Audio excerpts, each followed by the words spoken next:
the real goal is to form the Internet of Energy age.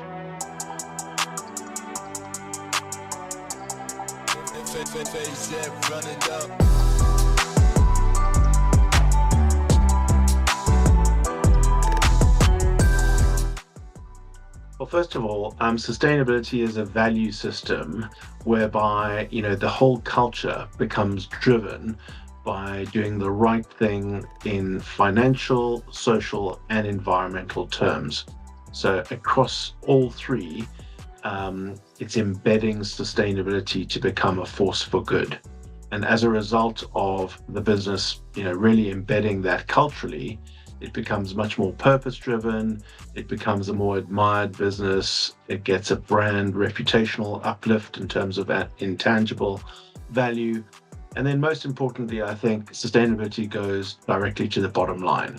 I'm a specialist in making the business case for sustainability and proving it in a lot of different client sectors. And if you take retail, for example, it was quite easy with Tesco, our largest client for 7 years, to deliver bottom line savings almost immediately from sustainability initiatives. Take one example, putting sliding doors on refrigerators in the stores. That brought down the energy bills dramatically and cut energy use in the stores by over 25%.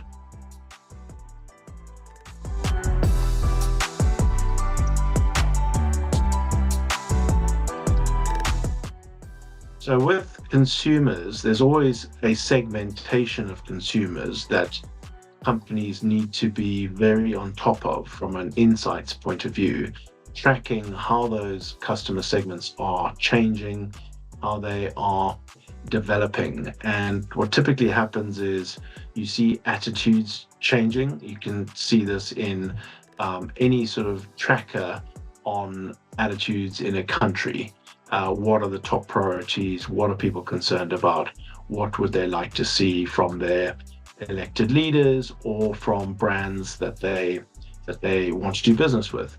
And so I think matching people's concerns with business solutions is a very smart way to do business. So if you can see that a customer segment is becoming increasingly concerned about the environment, for example, or climate change or biodiversity loss, then if you're in a position as a business driven by purpose to fulfill a solution to that concern, it's looking for the pain and solving that pain. And that's, I think, how brands can really accelerate from almost unknown brands to hero brands.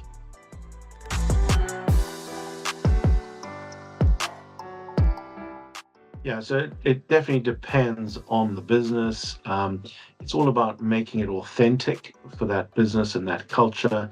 That means it's got to be about the leadership to start off with. And whether that leadership comes to it from an awakening from outside of their organization or from within, from junior people in the organization, the point is that awakening at leadership level starts to mean that the business does things differently.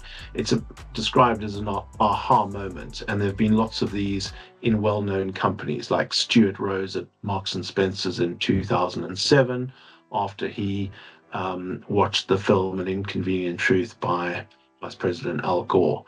And he describes it himself as an aha moment. He suddenly realized, okay, we've got to do things differently. So out of that was born Plan A, because there's no Plan B. Plan A has become synonymous with Marks and Spencer's and their quest for delivering solutions on the pillars of sustainability. Unilever, similar example, driven by Paul Polman. He also had an awakening. I think that was more driven from internally, discussions internally and experiences that he had rising up the ranks at Unilever. And then his leadership team, they came up with Sustainable Living Plan, a strategy to really double growth and halve footprint, and showing that you can decouple growth from footprint. So growth doesn't need to come from more polluting activities. It can be quite the opposite, driving efficiencies. So I think it starts with leadership, and then developing a narrative, which then becomes a strategy. It becomes very clear in terms of targets that are set. The culture becomes motivated around those targets, and then you've got to deliver those, called operationalizing sustainability or making it second nature. In our case, we co-founded a business called SecondNature to do exactly that for our corporate clients. And it's about initially proving that strategy in certain examples within the corporate, and then that catches on pretty fast, because as soon as people see the results of the sustainability initiatives, that they either increase top line by attracting new customers and increasing customer loyalty, or they go straight to the middle cost line and reduce costs through efficiencies, taking out waste. Waste costs money. Another example at Tesco was the amount of construction waste that they used to send to landfill cost them a fortune, with the landfill tax escalator going up every year. So they asked us, look, could we come up with a different way so that they wouldn't have to put this construction waste in landfill? We weren't even aware they were putting so much heavy waste into landfill, which was costing them a fortune. So again, a circular model there prevented any further costs, and just started a reuse model. And then that started governing all of their thinking about moving from a linear model to a circular model. So they started to do it in all sorts of different ways in their stores. So yeah, it's got to become embedded, and that means the value system and the attitudes of the staff have to also embody and personify this leadership, and it becomes a force for good in terms of that brand positioning, the strategy, and the delivery.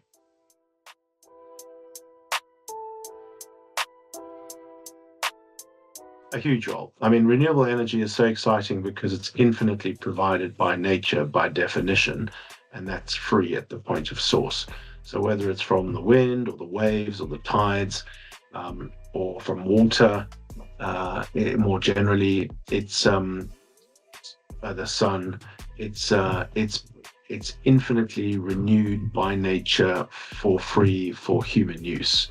So this means that if we can harness it, we can have infinite super abundant energy, which will actually really create huge economic opportunities, given how difficult it has become to find the last drops of oil and gas, and how polluting oil and gas is when it's used so extensively by over 8 billion people globally.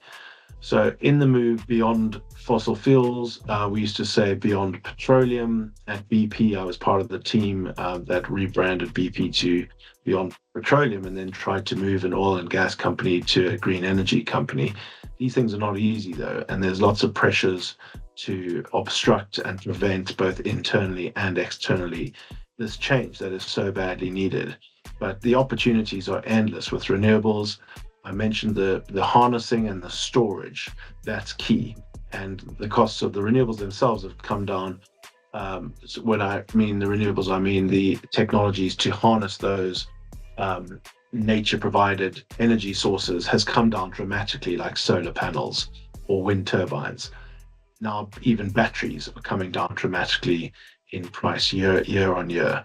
And so that's exciting, because when you've got renewables plus storage, and they're more affordable than their competitor fossil fuels, then of course you reach a tipping point and everybody moves over because of the reduction on energy bills from the green energy. There's a misconception that green energy increases bills, but that's a perversity. In fact, it's the opposite, because solar and wind are the cheapest forms of electricity right now in most countries around the world. But it's all about how you feed that power onto the grid, and how you use that. And the grid is where the costs go through the roof. So the real goal is to form the Internet of Energy age by competing with a wasteful grid, and actually supplying what's called behind the meter to communities and businesses, that you can actually bypass potentially the national infrastructure and use local generation, produced locally. You can include local residents in being prosumers and producing that renewable energy. For example, their solar panels on their homes, or wind turbines on a business manufacturing site.